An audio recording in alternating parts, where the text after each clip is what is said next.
Welcome to Brain Nevat. We are delighted to be joined by Kurt Blankschaen, and we're going to be talking about mass shootings. Kurt, would you like to start with a thought experiment?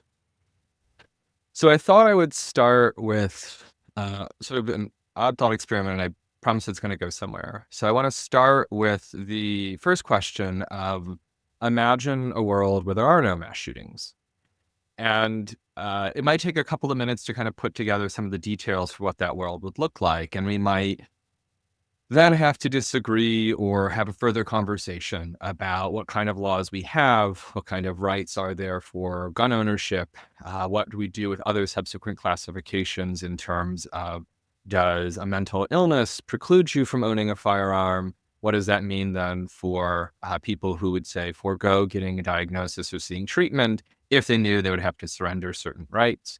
Might also entail questions about what kinds of policies we have at schools.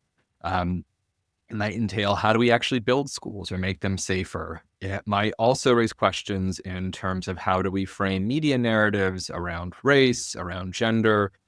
There's a lot of other questions that we could answer. So when we're envisioning this world, I'm not going to offer sort of here's what it's going to look like. The point that I want to do with a thought experiment is to say whatever that is, we're going to have a further discussion about all of those substantive moral and political questions.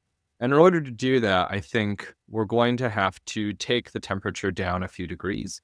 And I think a good way to do that is to start backing away from this idea that mass shooters as a social kind or a social category are somewhere out there in society lurking and waiting to strike.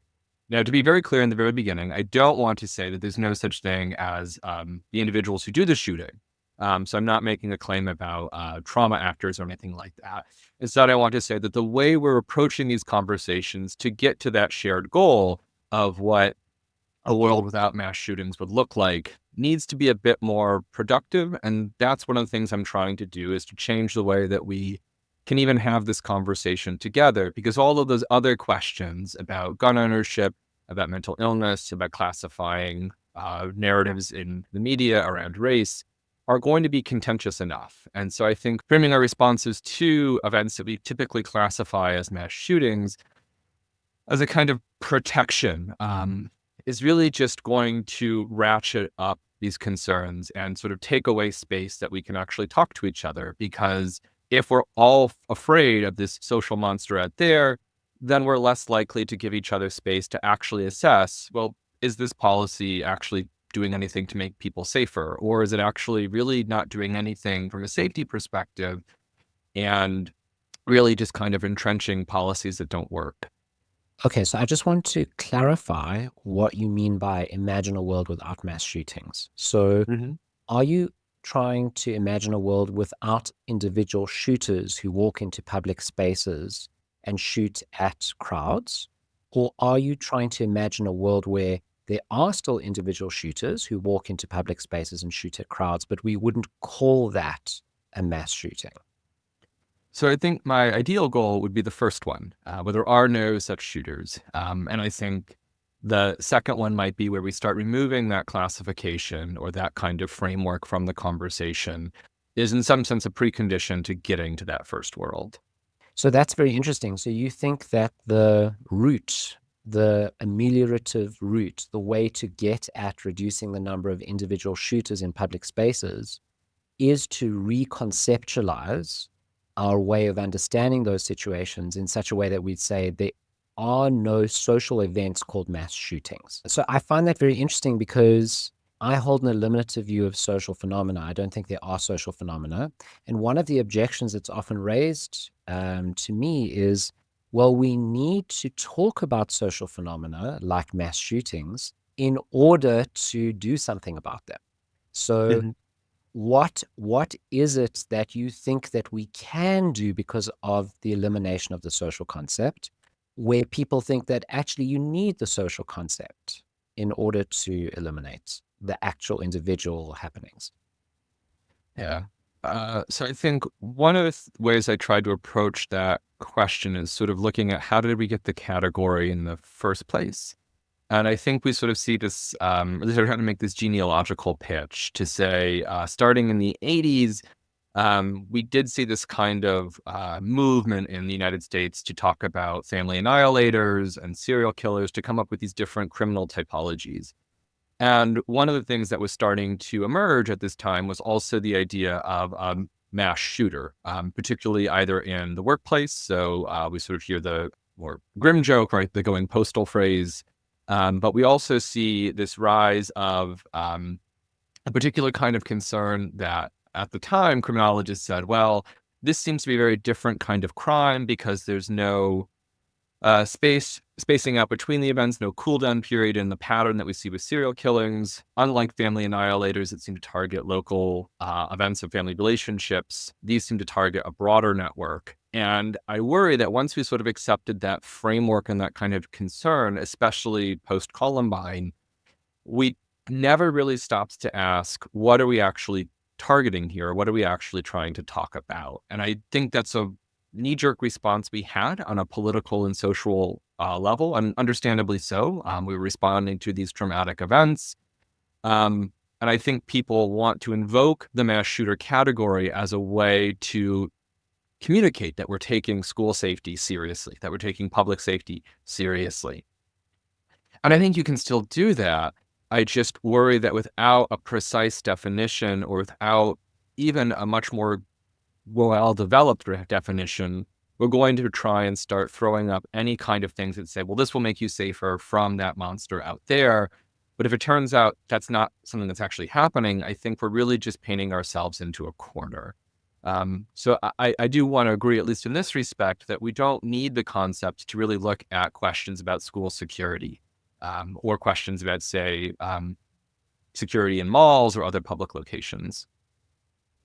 So one reason that's provided for having these categories is that they might provide you with an understanding of the kind of person who's likely to commit those crimes. So if you think about, the criminal profiler who tells you these are the kinds of people who are likely to become serial killers, the promise of that is, well, maybe we could do something in advance. Maybe we can identify these individuals, intervene with them, do something to prevent the serial killing. Now, I wonder whether there is any merit to that approach at all, whether there are a set of necessary and sufficient conditions for serial killers, or whether there's some cluster of categories for serial killers that would be useful. And is there a similar thing when it comes to school shooters? So that we could say, this would be useful information that would help us address this phenomenon.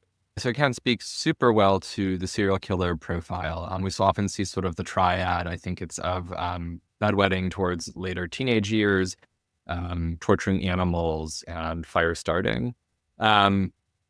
So that might be one. Maybe that is a kind that does cluster around that. I sort of remain agnostic about that.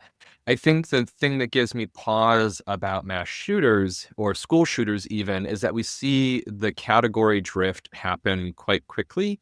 And it seems to be far more culturally responsive in a way that other classifications don't seem to be. So even just as a quick example, from in the 80s, the idea was the older, loner, middle-aged white guy who got frustrated with the office and shot up the office. And then flashing forward to 1990 or 1999 with Columbine, we saw it was all of a sudden now radically teenagers. And so I think we see this huge age gap without any kind of obvious explanation for why. And then right around Columbine, there were a number of media narratives that emphasized, well, no, it's really goth teens that are the kinds of people we need to be worried about. It's people who listen to Marilyn Manson. It's people who play Doom.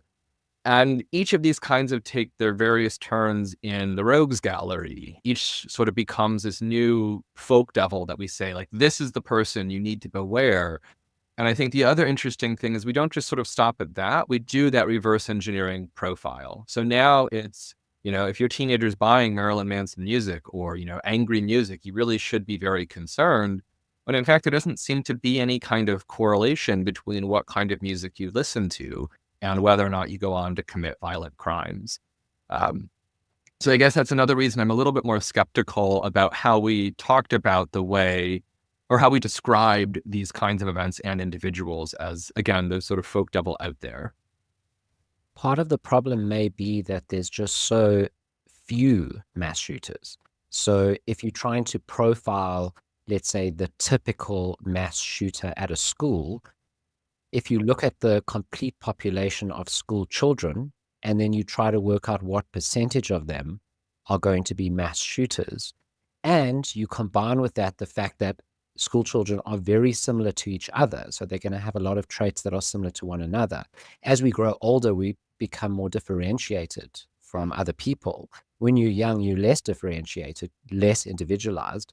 And so it's going to be the case that those school shooters are going to share a lot of properties with non-school shooters, just because there's so few of them and so few traits to go around.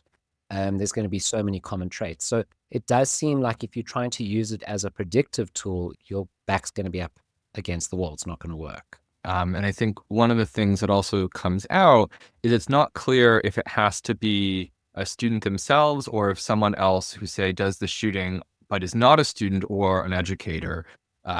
So in one of the early cases, there were two boys who were, I think, maybe 11 and 12 or something around that ballpark age, who pulled the fire alarm, and then they shot students and people as they came out of the school. That looks like we have one type of people, but then we also have high schoolers doing it. And then there's a few other cases that get classified out of mass shooters because the body count isn't as high. But these were adults who then shot onto the property. So for instance, I think her name was Brenda. I'm blanking on her last name, but she shot people. She didn't end up killing as many to count as the mass shooting in the typical one. And when asked, she said, because it was Monday. So here we have a very puzzling kind of case where she's not a student. The shooting happens at the school, but in a way it's not quite clear why, or if there is any unifying factor we could even then compile into. So to build on your point, Jason, I think that's right. There's just not going to be a strong enough core. So we've spoken a bit about the problem with coming up with a profile for the mass shooter, and you've alluded to this idea that, well, maybe there's a Sorites paradox when it comes to working out whether an event is a mass shooting. So, you could come up with a number like X number of people need to be killed or X number of people need to be wounded. It must involve a gun. But it seems like, things that we would recognize as falling into this phenomenon, might not have enough killings in them, so they fall out. Other ones might have, huge numbers of killings, but for some other reason, we don't want to call it part of that phenomenon. So how would you want to differentiate it between other, let's say, violent crime events like terrorist attacks, warring gang violence, those sorts of things? Are we dealing with a completely illusory category, or is there something that we're just trying to pin down that is difficult to pin down, but exists in the world? I mean, it does feel like school shootings are this unique phenomenon, and unique to America as well. So we don't really see it happen, in other places. That might be because there's differences in reporting. It might be that you have other kinds of violence at school in other countries involving knives. But there's something, when you say to someone school shooting, they can summon up an image in their mind that seems to be different from the idea of terrorist attack or gangland violence. So is there a way to come up with a good definition that differentiates those things? And just because we have a Sorites paradox problem doesn't mean that the phenomenon itself doesn't exist. There's a difference between a grain of sand and a heap of sand at the end of the day.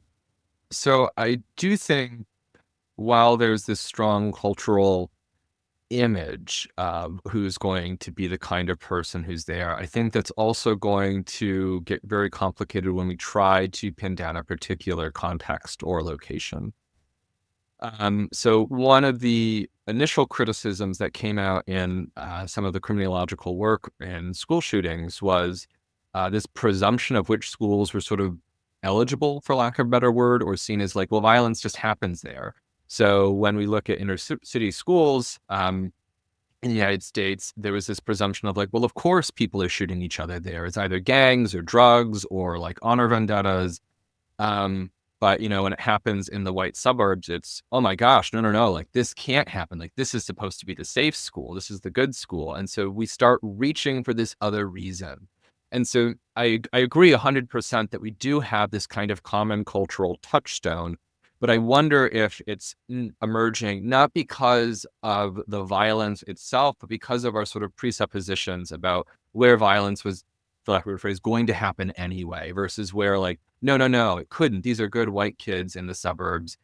There has to be some reason why. And we see the same kind of reaction after Columbine, because it did kind of sort of show these real-time events of violence, and people were worried. Well, what really does separate our kids from those kids? Why couldn't this happen here? And again, I think that might actually press on some of those other maybe ideological beliefs about violence and race, violence and urban, suburban, rural school settings.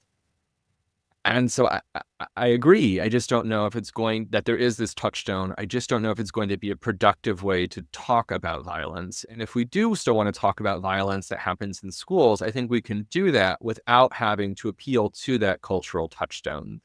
And so I think if we start looking at some of the other security measures that do come into place that were sort of said, like, well, if we just had metal detectors in schools, then no one could bring a gun in because the metal detector would set it off.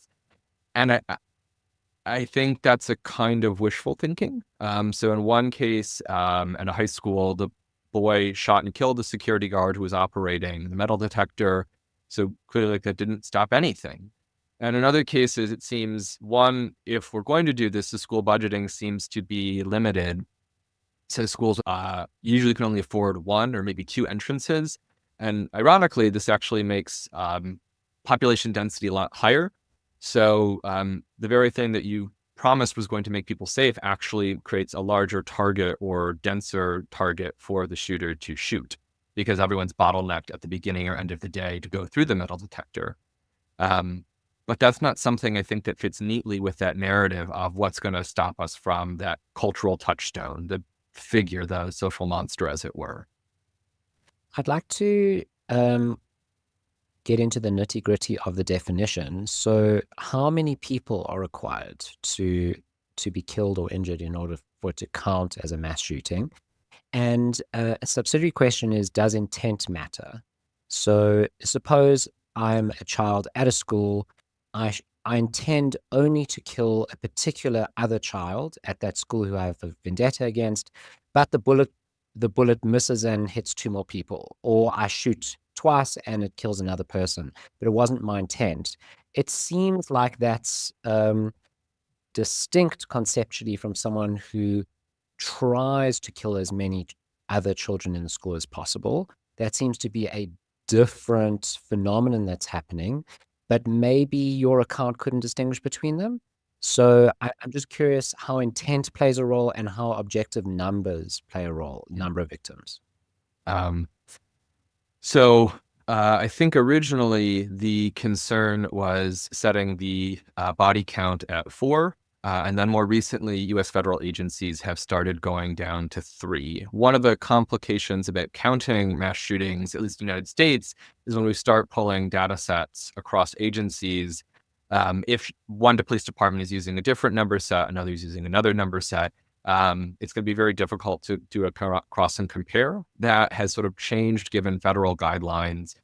But I think whenever we set the fatalities, we're still going to run into that same question. So in one case, I believe in California, a high school boy shot and killed 2 students and then wounded 17 others.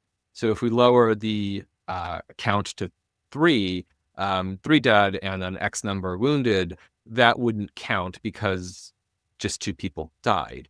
Other questions are going to be more complicated. Suppose the shooter wants to die through suicide by cop. So they themselves finally become the number that puts them up. Was it a death by their hands? Was it a death by the police? It's not immediately clear. And so I think that is going to be more complicated. The lower we set the fatality rate, the higher numbers we're going to see for mass shootings. But I think, again, and this might be one of the things I really try to bring up in the paper, is what is this classification going to get us that we couldn't otherwise talk about? One of the other points about intent that I think is really interesting and tricky is if the shooter dies, say, before we could capture them, we don't have the opportunity to really ask what their intent was. So there's a couple of books done on social psychological profiles of some shooters who shot other people at schools. So some might be psychotic schizophrenia. I think it's Peter Langford tries to differentiate sort of these clinical classifications away from ordinary use. So the idea is someone who has psychotic schizophrenia has delusions, but fails to recognize them as delusions. And so here it might be they're not killing them out of vendetta or rage. It might be because they genuinely believe this person is posing a threat to them. But if the shooter dies beforehand, we can't really know what their motive was, or in cases where they give conflicting motives, because after the arrest, they're in a psychotic state. So they're saying they genuinely believe this at the time. And then when they're lucid afterwards, we do interviews and they say something else like, I really don't know why I did it. So I worry about that. But I think the one case that sort of was very puzzling to me is sometimes it's going to be very difficult to figure out what the intent was. So there was a case in Georgia where a boy brought a shotgun to school. I believe he was either a Boy Scout or an Eagle Scout. In any case, he was a marksman. So he was a practice shot and he aimed deliberately low. So he easily, if he wanted to kill people or injure them, he could have aimed and kept the gun at chest level and shot that way, but he deliberately aimed at the floor. So most of the injuries were from the ricochet. But almost immediately after he starts shooting, he goes into the courtyard, drops the shotgun, and then puts a pistol in his mouth. And he just starts sobbing until one of the administrators comes over to console him, and the police arrive and arrest him. So in those cases, again, it's not immediately clear why he's doing it. And it's not immediately clear that any reason he gives is going to make much sense if there's going to be a psychotic explanation around it. Some of the details will be difficult to determine because of privacy concerns and accessing a minor's records, and also what they tell to the media reporters. So I guess I'm just reluctant to try and attribute causation or intent here. It's a really interesting problem, the psychosis problem, and the problem that the shooter often dies in the incident. So you can't always ascertain the intent of a shooter in any given circumstance. But we might want to move away from the ameliorative understanding of concepts and just take a purely objective ontological view at concepts and just say, well, what is a mass shooter? A mass shooter is someone who intends to kill multiple people, where multiple is defined at 4 or 5 or 10 or whatever it is, or as many as possible. That's what a mass shooter is. In any given case, we may not know if this was a mass shooter, but they either were or they weren't. And that still seems useful and helpful, not just because it could be true, but because we might say, okay, there's this ideal type, there's this mass shooter type, this type of person. We can construct a profile of that person.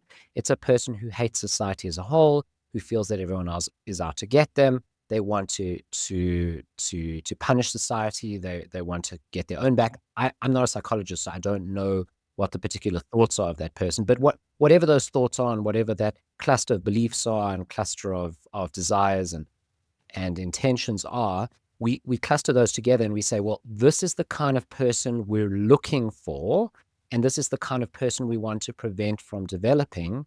How can we do that? I understand the impulse to trying to say, look, sure, there's going to be hard cases. Let's just get to the policy questions. And I know a lot of sociologists who are working on it, criminologists who are working on it, do take that approach. And I'm not going to be one to stand in the way of the kind of like, here's a practical way to kind of reduce gun violence. I do want to insist on the ameliorative kind of counterweight to say, what is this classification going to get you in a way that we couldn't get it through these other things? So to kind of touch on the question about intent, if we remove intent, now it looks like we're going to enter other factors or other kinds of gun violence into the equation that maybe we don't want to say are mass shootings. So say a robbery gone bad. The person shoots people not because they intended to rob the store. something happened, so they had to not only shoot the shopkeeper, but also the 4 witnesses. That doesn't quite seem like the same kind of point. But even if we grant, say, look, when there's a criminal element outside of it, maybe that's what we're just going to exclude. I still worry that there's going to be other cases. So not when there's a massive paranoia, but suppose when there's a racialized motive. So when a white supremacist gunman goes into a Black church, it's not a question of like, I think society is out to get me. There's a very clear, very detailed motive.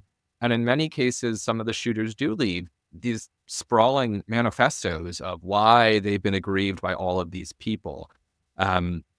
So we see, for instance, Elliot Rodgers starts at the sorority house, not because he is aggrieved by these particular women who happen to be there, but just that these women in general haven't acknowledged his alpha male status. And it looks like, so does that motive make it a hate crime, as long more analogous to the white supremacist who shoots up the shooter, who shoots up the church? Or is it more of the kind of random act of violence that we usually attribute to the shooter? Or is it the bullied teen narrative that we bring up? And again, I think that's the temptation. And as long as that approach of let's just pick a data set and go is leading to these kinds of sober risk assessments, I don't think that's a bad way to go. But my worry is that once we start picking that down, it does bleed into these other kinds of conceptual concerns of, well, what about these cases? And if you just say, we'll pick a data set and we'll go with it, we can pick a data set at 7 dead, and that looks like it's going to reduce the number of mass shootings, not because of any policy or law we've done, but because we just set the number so high, we've sort of defined the problem out of existence. So it seems like we've got a couple of options available to us. The one is the description that you prefer, which is describe it individually. So to say X person killed Y number of people at Z location. It seems like we could try and rescue the idea of mass shootings and have different subcategories of it. And it seems that one of the essential features is that it's different from a murder. So in other words, I intend on killing particular person X because of a thing that they've done. We generally think of these mass killings as having some degree of lacking a personal vendetta. So it's not that, you upset me at school, so I'm coming to kill you. It's that I'm indifferent to the lives of a certain group. And that could be anybody who's in the environment. So, there's the gunman who just opened fire on concert goers in Las Vegas. There's no particular personal animus to any of them. There's just, I want to try and kill as many people as possible. Then you can have a race-based subset of that.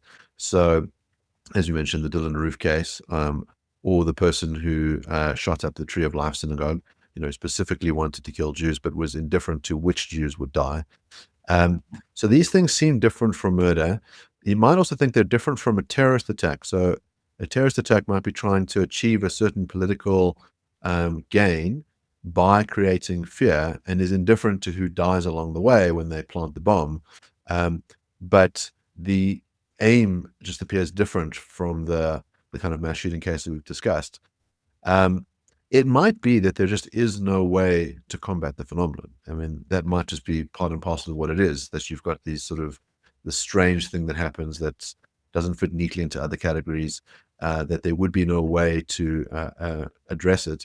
But that nonetheless, as Jason points out, there is some phenomenon going on in the world. It might be difficult for us to work out when that phenomenon is present, because often, as you say, you've got the person killing themselves, so we can't peer into their mind afterwards. We have to sort of read the tea leaves based on their behavior. But the knowledge question is different from the ontological question. And so I suppose what you could do is separate out the two things. So to say, look, if the thing that we ought to care about is reducing levels of violence, here's the definition I'm going to come up with that yields the best solution to that problem. And then you could also have one that says, let's just try and come up with a way of accurately categorizing this phenomenon in the world. No, I mean, I think that's one way we typically do it, and we tailor solutions to particular kinds. So these are super boring recommendations, but they're very effective. So if you want to reduce drive-by shootings, right, you put massive speed humps, or you change the architecture of streets. You put in speed barriers, and you don't expect that to do anything for, say, domestic violence or gun violence. But we make other recommendations based on trying to reduce domestic gun violence by put your ammunition in one safe in one room, put your firearm in another, and that does there. And so I guess if we're going to then try and posit there is this kind, maybe we don't know all of the cases, but we can identify these paradigm cases. Um, I think that's going to come back to the question of, well, what are the definitional criteria we're using to pin down this is a particular kind of violence that we could then reverse engineer profiles or policies or laws about. And I guess my hesitation to say, just take the data set and go, and we'll deal with the kind of ontological fallout after, is the stakes are just too high. So because these are centered around questions of moral innocence, question around protecting the vulnerable, questions about life and death, understandably so, people get very invested in this. And I think if we add to that kind of psychological reaction, this idea of, well, maybe we could have prevented this monster if only we had just done the security cameras in the school, or if only we had just done the metal detector or the zero tolerance policy. I think that then creates this kind of moral shield where you don't really have any kind of space to ask questions of, is the zero tolerance policy actually making the school safer? Or is it actually just making a lot of other things worse and just not doing anything? So I guess that's and that's, again, an ameliorative concern. It's not going to be a strictly speaking, what's the ontology of this? I think for me, it is a thoroughgoing amelioration of what's happening, of what are we trying to do with this category? Why do we want to describe the world in this way when there's an infinite number of other ways? What makes this one and I think that's going to be a political question, a moral question, a social question. And I guess I don't know if there's a strong enough case to justify going on with the framework we inherited. One of the objections I can imagine people raising is, well, if we were to discard the notion of a mass shooting, if everyone stopped discussing it, maybe we would take mass shootings less seriously. And the content of that second part of the conditional is, we would take the individualistically defined events as you wish to define them, as X shoots Y in condition C. People would take those situations less seriously because they would just be agglomerated with a whole lot of other individual shootings. They wouldn't get attention, media attention, and they wouldn't get the concern, the social concern that mass shootings are getting today. So maybe one argument is, even if we can't define it in a way that's accurate or that clearly presents a good path towards reducing it, we still must talk about mass shootings, because if we don't, we are not going to give it the concern it needs to ameliorate it. Yeah. So I think there's two questions there. I think the first is, do we need this category to name a particular kind of moral evil or moral phenomenon? And I think in some cases we do introduce a new category to say, look, this can't be fully explained on the individual. It's not one person targeting one person. So here I'm thinking of the designation of, say, ethnic cleansing or genocide, where it really has to be a new concept that talks about you're trying to eliminate, expunge, exterminate this group before membership quality characteristics in a way that it's not going to be explained by if a murderer had done the same act without the same kind of intent. So I think we can and do and should bring in moral categories to name these particular kinds of evil. I don't know if we need to do that for the mass shooting or school shooting events, insofar as I think in most cases, if you talk about someone who murders other children, that's going to invoke a pretty strong violation of moral values. And people in many cases will care. In other cases, and I think this goes back to one of the points we were talking about earlier, is oftentimes I think race or class or location will determine whether or not we care anyway. And I don't know if that classification is going to really be as effective as by hypothesis we want it to be. So again, when we saw in the 80s and 90s, violence was happening in urban schools, most Americans just wrote it off and said like, well, but yeah, it's the inner city. You kind of knew this was going to happen, rather than like, no, like, let's really take this seriously. Why is this violence happening? Is it because it's gang related? Is it vendetta based? Is it because of poverty? So I think while there is something to naming particular acts of moral evil, I don't know if this is needed to do that. And even in cases when it happens, I think there's other, say, ideological factors that dampen our investment. I don't know if that's the right word, but how much we care if it happens, or we just write it off and say, that's the ordinary way it is. So in South Africa, we have a crime phenomenon relating to farm murders. So we have quite high rates of murder in South Africa generally. So about 33 out of 100,000 people in South Africa will be murdered. About 5 out of 100,000 will be through intruder attacks. Farm murders are by definition all intruder attacks. They occur on rural farms where they target the farmer. Often they're accompanied by extreme acts of brutality. People are tortured for hours. Very little is stolen. Often there's sort of a racial element in it. Like one of the cases, "Kill the Boer" was written in blood above the bodies of the deceased. Boer being a word for Afrikaners, sort of South African subgroup. And there's been a move to try and say that farm murders as a crime phenomenon ought to be ignored, partly because in relation to the total number of people that are murdered, the numbers are small. But the ratios are about 100 out of 100,000 when you take the farmer murder rate. So you have this phenomenon where you've got a very high likelihood of being killed as a farmer, higher than being a police officer, for example, and a move to try and deny the phenomenon for political reasons. Now, I sort of think that you can again have reasons why one would either want to minimize a certain form of violence or exaggerate another form of violence.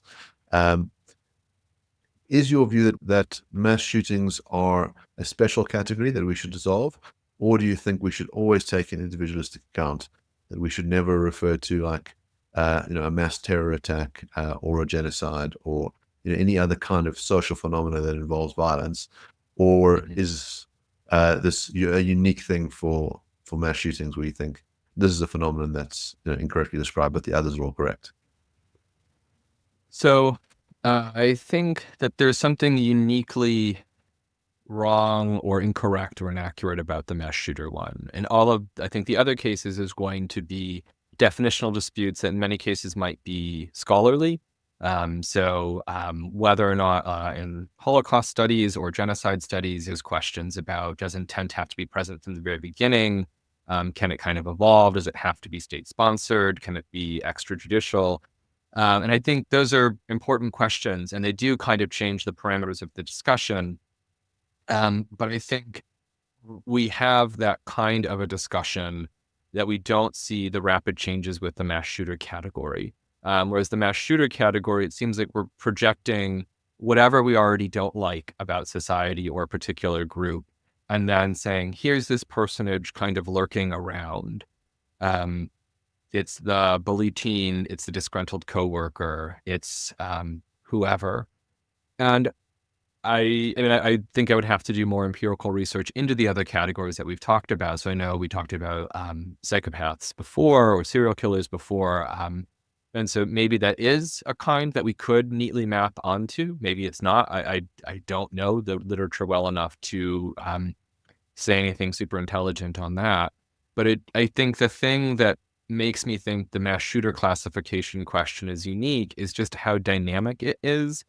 And I don't think it's as common as it used to be maybe 7 years ago in the United States media, but there was a strong insistence of labeling young white men with mental illness and access to firearms as these are the mass shooters, and that's what we need to do. But there was almost then this simultaneous urge to quickly, and like as soon as you said that sentence, to write, this obviously isn't true for everybody. And then it seems like, but then what was the point of saying those defining characteristics in the beginning, if not to sort of pick out one group that you're kind of laying all of the problems at? And so I think the mass shooter one just seems to be more variable and more amorphous than the other groups. One way that you might try and resolve the mass shooting phenomenon is, instead of looking at the profile of the individual doing the shooting, you might want to focus on the second word in the phrase, shooting, that it involves guns. So if you put guns in the hands of lots of people, some people argue, you will have some people who will do things like mass shootings. If you get rid of guns, if you ban guns, well, then you eliminate the phenomenon. Is that just the simplest solution? So that might drift towards what we were talking about with the beginning thought experiment. So one question would be, suppose we stop selling guns tomorrow. So we discontinue gun sales. One, I think that's going to raise a number of questions, at least in the United States, on a legal, cultural, political question. But suppose we answer all of those. There's still all the guns in circulation, so that would raise a practical problem. And I know that's not going to be, well, what if we could solve that practical problem?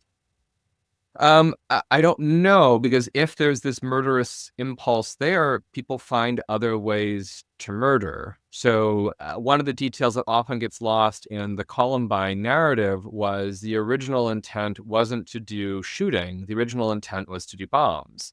It just so happened that there were faulty manufacturing of the bombs that were homemade. And so it very well could have been something much more different. One of the reasons Columbine becomes this kind of byword and touchstone for school shootings or for mass shootings is because of the way we reported it. So we saw students climbing down or hanging down or dropping down from second-story windows, people running and crying in real time in a way that almost all of the other shootings were not reported. They were reported after the fact. The violence was over. There was no danger. Um, and so I think that might be a very promising solution. I don't know if it's really going to address it, or if, again, it's that kind of, here's the new group I don't like, American gun owners. So if we just take the guns away, that'll solve it. And again, that's just going to put, I think, a new group in the rogues gallery to say, this is the problem. Okay, but suppose it is, and they now just start using cars or machetes or bombs. We were just kind of passing the buck. So I get the temptation, but I think it's unfairly maligning gun owners, and I don't think it's actually going to deliver what it's promising. Is there a sense in which talking about mass shootings is a bit like talking about killer bees or crack babies or other kinds of moral panics, that when we zoom out in terms of the number of deaths in America, these ones sort of stick in our minds. People can remember, maybe 5 or 6 of these things, and they're distinct. Although there is another Mark Oppenheimer who wrote a book on the Tree of Life shooting, and he says once you get past those 5, people very quickly can't give you any more. But that's the force of the moral panic, is that it allows for various interventions to be put in place, which might really be nothing more than security theater. So you mentioned, for example, the metal detectors.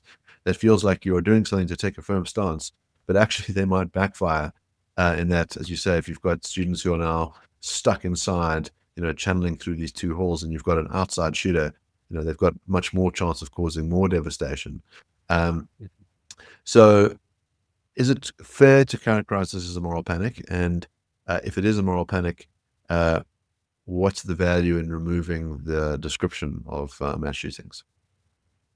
So I think the classification of it is a moral panic. I do think that by labeling it as a moral panic, we can start identifying where we use the rhetoric of yet another increasing and over-report the problem, how often it happens. And again, this isn't to deny that any of the events happened. I think all of those happened, and all of those are tragedies. But I think, as we see with other moral panics, what it does is it creates this sense of communal mistrust, and it creates this desire to almost ratchet up and outdo each other for who's taking this the most seriously. And so we come up with these punitive strategies and say, well, even down to the lowest level, like my opponent on the PTA council is running for the same slot, and they think we should have zero tolerance policies in K through 10. I think we should have zero tolerance policies K through 12. And it just seems like, in order to really show people that you're valuing that structure of society, you come up with these very punitive responses that are a bit more knee-jerk. And because they have this veneer of protecting society, you really can't dial them back. And even after the initial moral upswing of concern and panic passes, I think there's a deeper concern of someone isn't going to dial that back at all. Because if I am running for the PTA, let alone state or national office, and I say, look, these metal detectors aren't working, let's just kind of pull them back, we can use the money for elsewhere, or these zero tolerance policies are really leading to high school dropout rates and failure to complete school, it's always putting me now on the hook, because if any act of violence happens, people are going to point the finger and say, see, if we only had that zero tolerance policy, that wouldn't have happened. It's your fault. So it's not just that we have this initial ratcheting up effect of who takes it the most seriously. It also entrenches it to a point where no one is really going to want to dial it back, because any problem that happens, and I think this will be a fallacy of reasoning, but any problem that happens gets laid at their feet. And it's I understand why no one's wanting to do that. So, one solution that people have floated, especially those who agree with you that guns are being blamed when they shouldn't be, is to, instead of removing guns from everyone, arm everyone. So arm teachers too. So that's one potential solution if you don't think guns are the problem. Yeah. And again, I try to go back to the original thought experiment. I tried to remain a little agnostic about where things go. I don't know if arming all teachers is really going to be the answer. I think that raises a number of questions about where would they store the gun on them, what happens if a student gets access to the gun. So say a teacher tries to break up a school fight. The student knows the teachers always carry it, say, in a side holster. So when the teacher goes to intervene in a fight, the one student grabs the gun. That seems concerning. It also seems concerning that people who this would be a very contentious area of faculty professional development, but you do the educational workshop on distance learning, and then you do the firearm training portion of the workshop. I don't know if that's also going to really be the answer here. I think maybe I'm just more risk averse, but I don't know if these kinds of all or nothing solutions are really going to get us what we want. You could imagine a less straw-man-y version of it. So, for example, there were a series of hijackings on planes. One solution was not to arm everyone on the plane, but to arm particular people. So you arm I think they call them sky agents or sky. These are people who are in plain clothes. They're unknown by the public to be officers, and they're armed in order to prevent hijacking. So you could have someone like that in a school, one or two individuals that are trained in that way.